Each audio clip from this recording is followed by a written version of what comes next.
আসসালামু আলাইকুম। আজকে আমি ধনিয়া বাটা বেটে দেখাবো। ধনিয়া পাতা বাটার জন্য আমি প্রথমে অনেকটা পরিমাণ পেঁয়াজ, রসুন আর মরিচ নিয়ে নিয়েছি।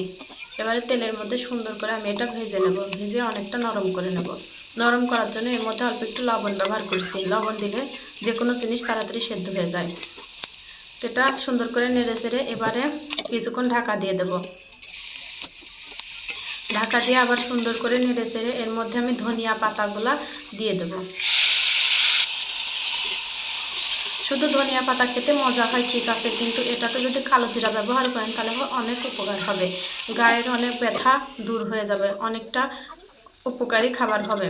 এবারে আমার ওইটা ভাজা ভাজা হয়ে গেছে। সাইডে আমি অল্প একটু কালো জিরা দিয়ে সুন্দর করে ভেজে নেব। ভেজে আমি এটা মিশিয়ে নামিয়ে নেব।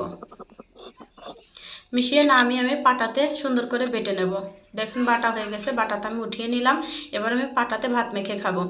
এইটা আরেকটু যদি আবারও তেলের পাত দেন খেতে অনেকটা সুন্দর হয়। যেহেতু আমার আগেই অনেকটা সুন্দর ভাজা ভাজা হয়ে গেছিলো, এর জন্য আমি আর তেলে দেই নাই। এভাবে করে খেয়ে দেখ।